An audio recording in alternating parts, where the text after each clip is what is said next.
అందరికీ వందనాలు. నమస్తే అండి. నా పేరు లిల్లీ, భూపత్పాలెం విలేజ్, బుచ్చిపేట మండలం. సో ఒక చిన్న ఇష్యూ వల్ల నన్ను బయటికి పంపించేశారు. దానికి గ్రామస్తులు కూడా తోడయ్యారు, సంఘస్థులు కూడా తోడయ్యారు, అండ్ సంఘ పెద్దలు రాము అండ్ రామారావు, రాజుబాబు గారు అండ్ నూకరాజు, అప్పన్న రాము, మరి వీళ్ళందరూ కూడా తోడయ్యారు నా కాపురాన్ని పాడు చేయడానికి. అండ్ సంఘస్థులు అమ్మాజీ, మరి భూపత్పల్లి విలేజ్ అనమాట, అది బుచ్చిపేట మండలం. అప్పంపాలెం, చిన్న భీమారం, శివరాంపురం, మల్లాం, రాజాం అన్నీ ఉన్నా వాళ్ళు ఎవరు ఇన్వాల్వ్ అవ్వలేదు. బట్ అలాగని అందరి దగ్గరికి వెళ్ళి పాస్టర్ గారిని నా ప్రొఫెషన్ దూరం చేసినప్పుడు ఆవిడ లేకుండా మీరు ఎలా చెప్తారని కూడా అనలేదన్నమాట. ఎంత దారుణం అండి, నాకు అదే ఆశ్చర్యం వేస్తుంది. ఎంత దారుణమైన పరిస్థితి, ఏం చెప్పాడో తెలీదు. సో అంత దారుణంగా చెప్పుడు మాటలు చెడ్డవి అంటారు. ఇదే నన్ను చూసి మీరు తెలుసుకోవచ్చు, చెప్పుడు మాటలు చెడ్డవి. మరి ఏం చెప్పాడో తెలియదండి. ఎందుకంటే వాళ్ళ అన్నయ్యకి వాడికి అలవాటే చెప్పుకుని తిరగడం. ముగ్గురు అన్నదమ్ములు వాడు. అక్కడ యేసుబాబు అని అతను కూడా 2 భార్యలు విడిచిపెట్టేసి వచ్చి నా కుటుంబంలోనే మరి ఏమంటారు అక్కడే ఉండి ఇంకా అక్కడే వీళ్ళందరికీ నేర్పిస్తూ ఉండేవాడు. నా కొడుక్కి, నా భర్తకి నేర్పిస్తూ ఉండేవాడు. ఇంకా దుర్మార్గంగా తయారు చేశాడు. వాడు దుర్మార్గుడు అయ్యండి, వీళ్ళిద్దరిని కూడా దుర్మార్గంగా తయారు చేశారు. సో ఎవరండి ఇప్పుడు అసలు ఎవరి లైఫ్ వాళ్ళది. ఇప్పటి వరకు 25 సంవత్సరాలు నా భర్తతో కలిసి బ్రతికి ఎన్ని కష్టాలు పడితే వాడికి ఎలా కామన్ సెన్స్ లేదండి, నాకు అర్థం కావట్లేదు. కొన్ని వాడు అలా అయ్యాడని చెప్పి పాస్టర్ గారు అలా ఎందుకు చేస్తారని చెప్పేసి విశ్వాసులు కానీ గ్రామస్తులు కానీ అసలు వాళ్ళకేం పనండి ఇన్వాల్వ్ అవడానికి. మా ఫ్యామిలీ మెంబర్ మధ్య, మా ఫ్యామిలీ, నేను మా అక్క వాళ్ళని పిలిపించుకున్నా, మా ఫ్యామిలీ మేమే సెట్ చేసుకుంటాం. పెద్ద హీరోస్ లాగా వచ్చి నా కుటుంబాన్ని మొక్కలు చేసి ఈరోజు నేను ఏడవడానికి వాళ్ళే కారకులు అయ్యారు. ఇప్పుడు నేను 1 year అయినా కూడా నిన్న మొన్న జరిగినట్టే ఉందండి నాకు ఈ సిచ్యువేషన్, సందర్భం. ఏం చేయాలి నా చేతుల్లో లేదు.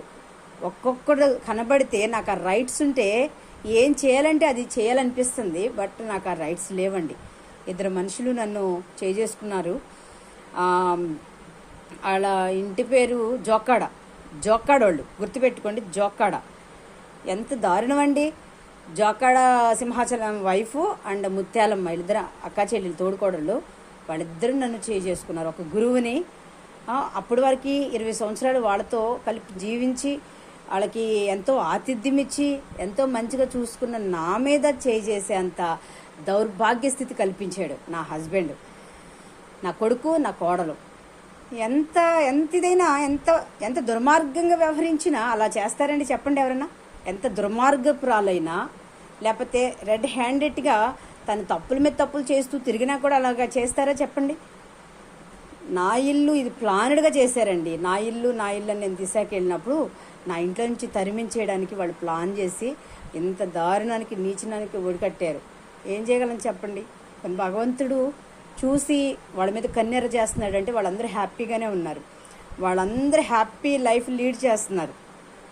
సో నేను అనుకుంటున్నాను, మరి తెలీదు దేవుడు ఏమైనా శిక్ష పంపాడో లేదో తెలీదు. నా కన్నీరు బొట్టు సంవత్సరం అయిపోయినా నా కన్నీరు ఇంకా ఎముకలేదండి. అంటే నేను ఇంకా ఎందుకులే అనుకోలేదు. ఎందుకంటే అంత దారుణమైన పరిస్థితి అనమాట. అంత నీచానికి ఒడిగట్టారు. మర్చిపోదామన్నా మర్చిపోలేని పరిస్థితి అనమాట. ఏం చేయాలి చెప్పండి? కోర్టుకు వెళ్తుంటే అది టైం టేకింగ్ అనమాట, టైం తీసుకుంటుంది ఎక్కువ. అక్కడికి కోర్టులో జడ్జి ముందే పెట్టారని చెప్పేసి జైలు అని చెప్పేసి 4 పీకడం జరిగింది. చెయ్యి తిమ్మిరి వచ్చే వరకు 4 వేసాను. వేస్తే జడ్జి గారు అడిగారు. అడిగితే నేను చెప్పాను, 20 సంవత్సరాలు కాపురం చేసి నన్ను విడిచిపెట్టేశాడండి, అందుకే నేను కొట్టానని చెప్పడం కూడా జరిగింది. సో ఎంత నీచుడిని ఏం చేస్తాను చెప్పండి? ఇంత నీచానికి దిగజారిపోయినప్పుడు పాస్టర్స్ ఉన్నారు, చుట్టుపక్కల మండలం పాస్టర్స్ ఉన్నారు, ఎవరన్నా ఇన్వాల్వ్ అవుతున్నారా? ఎవరు ఇన్వాల్వ్ అవ్వరండి. ఎవరు స్వార్థం ఆడదే, ఎవరు ఇన్వాల్వ్ అవ్వక్కర్లేదు. కానీ ఇన్వాల్వ్ అయ్యి పాడు చేయడం మాత్రం అది కరెక్ట్ కాదు. దేవుడు అన్నవాడు చూస్తాడు. దేవుడు చూడకపోయినా ప్రకృతి అంటారు కదా, ప్రకృతి ఒకప్పుడు మీ మీద కన్నెర చేస్తుంది. దేవుడు చూడపోయినా కూడా ఎందుకంటే అది న్యాయం కాదు కదా. ఒక కుటుంబాన్ని మొక్కలు చేసి మీరు హ్యాపీగా ఉంటాం. ఈ మధ్య నేను కాల్ చేస్తే అసలు మీ గురించి పట్టించుకోవట్లేదండి, అడగట్లేదు. మరి గ్రామంలో, ఎందుకంటే గ్రామం గురించి ఒక్కడ ఎత్తారనుకోండి, వాళ్ళ గురించి నీకెందుకో, ఎందుకంటే ఈ రాక్షసులాగా పడిపోతున్నారేమో విశ్వాసులు, నాకు తెలీదు. సో అది జరిగింది. ఇంకా కొంతమంది ఫోన్ చేసి నాకు మరి ఐడియా ఇస్తున్నారు, మరి ఆ ఏరియాలో ఏం తీరుస్తారండి, మరి మీరు ఇక్కడికి వచ్చే కంప్లైంట్ చేయొచ్చు కదా అని అంటున్నారు. కానీ ఏం చేయాలో అర్థం కాని పరిస్థితి. బట్ నాకు ఇక్కడ ఇల్లు లేదు, వాకిల్ లేదు, తినడానికి తిండి లేదు. నేను వచ్చేసేటప్పుడు కూడా నా ఇంట్లో మరి 2 లక్షలు దాకా ఉన్నాయి, 2 లక్షలు డబ్బులు దాకా ఉన్నాయి. ఎందుకంటే మేము చీటిపాట పాడిన డబ్బులు, ఆడెవడో నరసింహరావు అనమాట, ఆడు కూడా ఇవ్వలేదు ఆ డబ్బులు. ఆడు ఇస్తే నేను తీసుకుని వద్దును, హ్యాపీగా కొంచెం నాకు ఏం కావాలో ఆ నీడ్స్ ఉపయోగపడను. తర్వాత జగన్ వేసిన డబ్బులు కూడా నాకు రానియకుండా చేశారండి. ఆ ఊరోళ్ళు కానీ, లేకపోతే అక్కడున్న మరి మహిళా సంఘాలు కానీ, గ్రూపులు కానీ, అవి కూడా రాకుండా చేశారు. అండ్ నా ఇంట్లో కూడా ₹1 తీసుకోకుండా నేను బయటకు వచ్చాను. బయటకు వచ్చి తర్వాత ఈ సంవత్సరం పట్టు నేను కష్టపడ్డానండి. కష్టపడి అక్కడంటే ఇక్కడ తిరిగి అలసిపోయాను. ఎంతంటే డ్యూటీలు చేయలేక మరి అనేకమైన మాటలు అనిపించుకుంటూ వాళ్ళతో వీళ్ళతో చేసిన డబ్బులు ఇవ్వక, మరి చేసిన డబ్బులు కూడా ఇవ్వట్లేదండి. ఇక్కడ ఒక ఆవిడున్నారు, ఆ నెల 10 రోజులు చేస్తే కనీసం డబ్బులు కూడా ఇవ్వట్లేదండి. చీరలు అమ్మిన డబ్బులు, చీరల వ్యాపారం స్టార్ట్ చేస్తే చీరలు, రకరకాల ప్రజలు ఉంటారు సొసైటీలో, సమాజంలో. అవన్నీ నేర్పించడానికేమో దేవుడు నన్ను ఇలా బయటకు తీసుకొచ్చాడు నాకు తెలియదు. కానీ మనుషులు ఎంతో దుర్మార్గంగా వ్యవహరిస్తున్నారు. అసలు మానవత్వమే లేకుండా ప్రవర్తిస్తున్నారండి. ఇంకా దిగజారిపోయేవాడిని ఇంకా దిగజార్చడానికి కానీ పైకెత్తే వాళ్ళు ఒక్కడూ లేరు. వాళ్ళకి వెళ్ళి కొంచెం మరి మంచి మాటలు చెప్పి, లేకపోతే వాళ్ళకి ఏదైనా హెల్ప్ చేసి చేదోడు వాదుడుగా ఉందామన్నా అసలు ఆ పాయింటే ఉండదండి. అంత దారుణమైన ప్రజలు. అందుకే జలప్రలయం వచ్చి నశింపజేశాడు. మరి భయంకరమైన సొదొమ గొమొర్రాని నాశనం చేశాడు అగ్ని గంధకాలు పంపించి. అండ్ మొన్న కూడా రీసెంట్గా మనకు తెలుసు, కోవిడ్ వల్ల అనేక మంది చచ్చిపోయారు. నిజంగా ఎందుకు ఈ మాటలు చెప్తున్నానంటే, అలాంటి ఉగ్రత వచ్చినా కూడా మంచోళ్ళ మీదే వస్తుంది, దుర్మార్గుల మీద రావట్లేదండి. నేను 100% షూర్గా చెప్పగలను, అది మంచోళ్ళ మీదే వస్తుంది. ఎందుకంటే ఈ దుర్మార్గుల్ని ఇంకా ఈ లోకంలోనే ఉంచుతున్నాడు. దుర్మార్గం బైబిల్లో కూడా ఉంది కదా. మరి నీతిమంతులైన వారు కొనిపోబడుతున్నారని బైబిల్ గ్రంథంలోని యెషయా గ్రంథంలో రాయబడింది కదా. నీతిమంతులైన వాళ్ళే ముందెళ్ళిపోతారు, కానీ దుర్మార్గులకి ఇంకా ఈ లోకంలో ఇంకా అవకాశం ఉంది. మనం అనుకుంటాం ఏంటంటే దుర్మార్గులకి ఇంకా శిక్ష రాలేదు కదా అని అనుకుంటాం మనం. కానీ దుర్మార్గులకి ఇంకా ఈ లోకంలోనే ఉండే హక్కు ఉంటుంది. సో నేను చెప్పేది ఏంటంటే, నా ప్రతి ఏడుపు, నా కన్నీరు మరి వాళ్ళకి నిజంగా తగలాలని ప్రార్థన చేయండి. ఇదొక్కటే మీరు చేయాల్సింది.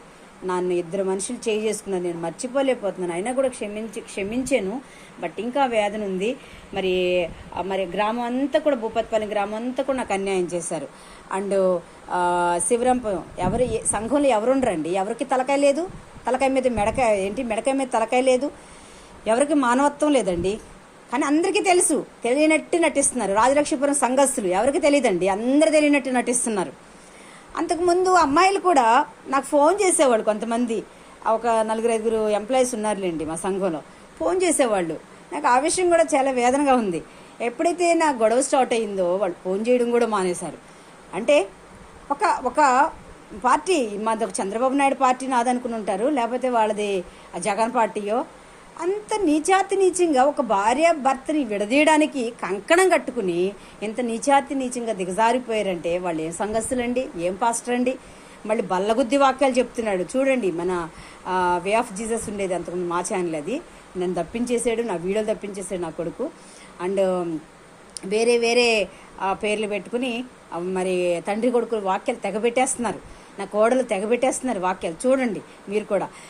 సో ఎప్పుడు తగులుద్దండి నా ఉసురు, నా గోల, నా ఏడుపు, నా దుఃఖం, నా వేదన, నాకే అర్థం కావట్లేదు. ప్లీజ్ ప్రేయర్ ఫర్ మీ, ప్రార్థన చేయండి నా కోసం. ఇంకా హెల్ప్ అంటే ఇంకా ఏమి చేయలేము, ఎందుకంటే అంత దేవుని చేతిలో ఉంది అండ్ మనుషుల చేతిలో కూడా లేదు. నేను కోర్టుకు వేసినా కూడా నాకు నమ్మకమేం లేదు. బట్ దేవుడు ఎలా నడిపిస్తాడో అలా నడిపిస్తాడు. సో ఏదేమైనా ఆ మెమరీస్ అవన్నీ ఎక్కడికి పోతాయండి, ఎక్కడికి పోతాయి చెప్పండి. ఆడోళ్ళ ఒక అనుబంధం, ఆడోళ్ళ బంధం, ఒక రక్త సంబంధం, ఆడోళ్ళు గర్భంలో నుంచి వచ్చే ఆ రక్త సంబంధం, ఆ భీతి, ఆ ప్రేమ మగవాళ్ళకు ఉండదండి. కానీ కానీ ఆడవాళ్ళ జీవితాలకే ఎక్కువ ఆటంకాలు, ఆడవాళ్ళ జీవితానికే ఎక్కువ మరి భయంకరమైన సంఘటనలు, సందర్భాలు.